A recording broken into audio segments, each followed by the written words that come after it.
a gente vai ter que analisar. Quando você tem aumento da pressão intra-arterial, né, a pressão dentro das artérias, e essas artérias se localizam no cérebro, não sei se vocês sabem, isso é enxaqueca. A enxaqueca não é o aumento do líquido dentro do cérebro, né? A enxaqueca é o aumento da dilatação da parede da artéria. Então, num aneurisma, você tem enxaqueca, ou quando você dilata a parede devido ao aumento da pressão dentro do vaso sanguíneo, aumenta e aí dilata a artéria, essa dilatação da artéria que provoca a enxaqueca, tá? E aí, para cada pessoa, a pessoa pode não ter hipertensão arterial sistêmica no corpo todo, quando a enxaqueca ela só tem ali naquela região, normalmente, aonde a vascularização, a artéria tá passando e tem a dilatação, tá? Informação extra para vocês, não faz parte disso aqui não. Então, o diagnóstico, ele é feito pelo controle da pressão arterial, você verificando a pressão, você vê que ela está aumentada. Os valores de referência da pressão arterial em crianças foi dado na disciplina de saúde do RN. Se alguém tiver alguma dúvida, pode pedir para o coleguinha passar aquela aula de exame físico, tá? Pediátrico, que lá tem todas as idades com a média da pressão arterial ideal, tá bom? E como é que eu faço isso? Avaliando a pressão arterial seguidamente. E também vou analisar causas básicas, obesidade, diabetes, fatores genéticos, malformações congênitas do coração, que são os mais comuns, tá? Gente, pode ter uma criança com hipertensão e não ter nenhuma desses problemas? Pode, mas é raro, mas pode. Pode ser o quê? Simplesmente a criança apresentou hipertensão, né, constante, né? Porque pico hipertensivo pode acontecer com todo mundo, mas ela manter sempre a pressão alta pode ser decorrente simplesmente daquele corpo, daquele indivíduo, que é muito raro, mas acontece. Tratamento da etiologia subjacente, como eu disse, o problema é obesidade, vamos baixar o peso dessa criança. Se o problema é diabetes, vamos tratar a diabetes. Se o problema é malformação congênita, vamos cuidar da malformação congênita, que automaticamente a hipertensão se cura. É impressionante. Baixou o peso do menino, controlou a glicemia e controlou ou arrumou o defeito cardíaco, automaticamente a criança não precisa mais tomar medicação para hipertensão, né? E eu vou administrar os hipotensores, que na grande maioria das vezes são os inibidores da enzima angiotensina, né? Que é ali o captopril, enalapril. Controlar na dieta da criança ou adolescente a ingesta de alimentos hipersódicos, né? Então, diminuir o sal da ingesta da criança e ter o mais saudável possível de alimentos, né, gente? Com menos conservante possível. Eu sei que é impossível a gente não comer nenhum tipo de conservante, até porque, para viver no Brasil, ainda mais com as condições socioeconômicas que nós temos, isso é quase impossível. Mas tentar fazer, já que você tem aquilo que é conserva, que não tem jeito, que você precisa para conservar o alimento, você diminui na manipulação mesmo. Ali vai fazer um arroz, uma carne, um feijão, diminui no tempero ali daquele alimento para evitar mais sal ainda, porque além do sal ser um conservante, ele também é um tempero, né? Então, a maioria das pessoas utilizam ele com bastante quantidade. Eu não posso dizer porque eu sou uma dessas, tá, gente? Não posso falar nada. Eu vou falar um negócio pra você, eu adoro uma comida com sal, viu? Comida sem sal pra mim, nossa, parece que eu tô doente, a sensação que eu tenho. Mas é um problema que eu deveria criar vergonha na minha cara, né, de enfermeira, e diminuir a ingesta de sal, certo? A gente fala assim, depois a gente vê o que vai dar, né? Aí depois fica sofrendo com os infartos, com os AVC e da vida, né? Então, hoje esse foi o conteúdo de vocês, né? De doenças cardiovasculares adquiridas e eu estou abrindo para todos vocês para perguntas. E aí?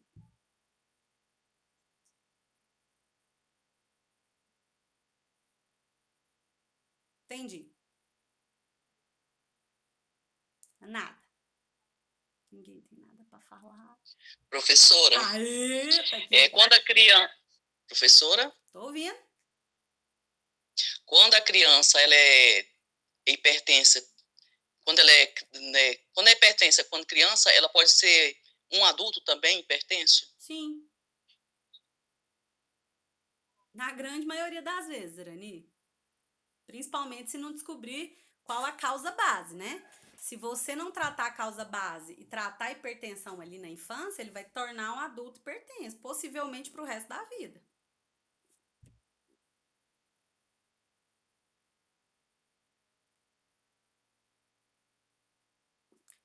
Peraí, Natanael, que pergunta que você fez? Peraí, meu filho.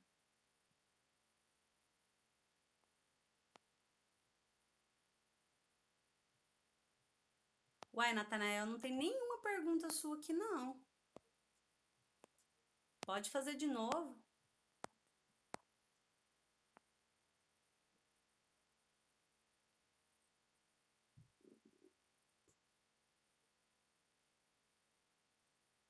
Na ICC, posso ofertar cardiotônicos. Depende da indicação médica, mas sim. Que na verdade a gente não pode ofertar, né? Aí vai depender do risco que isso pode provocar aos pulmões. Então, se o médico indicar, vai ser conduta médica, né? Então, é muito perigoso. Mas eu posso. Não posso dizer que não. Ah, você colocou, né? Quanto de oxigênio devo ofertar sem risco de estourar o pulmão? Os cardiotônicos podem causar, né, alterações significativas, mas o oxigênio que você coloca vai depender do peso e da idade da criança, certo? O ideal é que a quantidade que você coloca para a criança varia de acordo com o peso. Recém-nascidos, por exemplo, se você colocar mais do que 5 litros por minuto, você pode, né, o nome estourar mas você pode comprometer a função pulmonar permanente, né? Então, mais de 5 litros não é indicado, não. Só que quando você vai colocar, se você coloca em capacete, 5 litros por minuto não vai provocar, porque não está sendo infundido direto, ele está dentro ali do capacete. Já no CPAP, a gente opta por uma quantitativo menor, até 3, beleza? Quando é respirador, aí, meu bem, eu não sei te dizer que vai depender do peso. Aí tem que contabilizar lá mesmo na hora que for manusear o respirador. E aí já não sei te dizer, não. Porque aí é por peso, com litro e tamanho da criança também. Porque o tamanho do pulmão, ele é diferente de tamanho de criança. E aí, quem mais?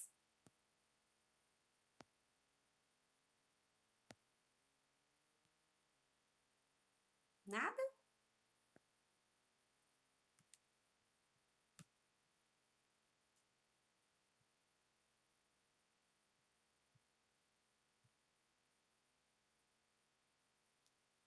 Tô esperando, gente.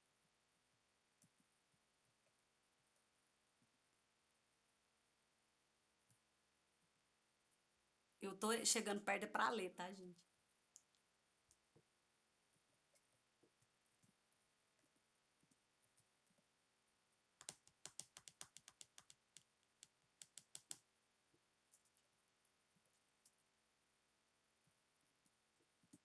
Nenhuma outra pergunta?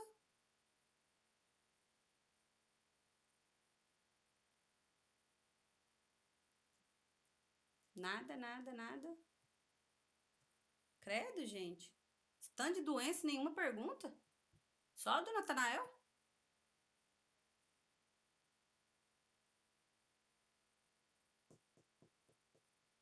Ah, tem aqui, peraí.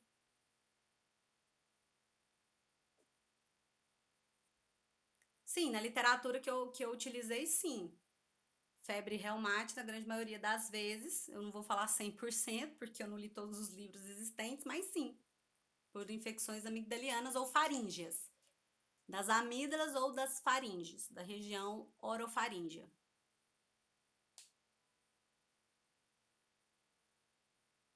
Ah, tá. Só uma coisa para vocês. Sei que vocês não estão tendo acesso aos livros, né? Mas a gente vai retornar, a previsão é do dia 19, né, de abril, então você, para a segunda VA, não vai ter tanto problema. Mas o livro que eu utilizei para construir essas aulas, tá, gente? É o Fundamentos de Enfermagem Pediátrica do ONG, tá? É um livro tá aí na biblioteca de vocês, tá bom? Se eu conseguir baixar ele, que eu acho muito difícil, mas se eu conseguir, eu mando para vocês também.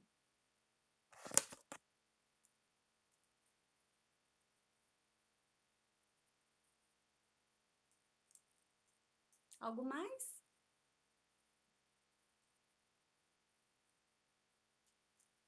Não? Então, eu vou interromper a gravação aqui para me despedir de vocês. Tchau. Só para gravação, tá, gente? Que eu tô pausando aqui.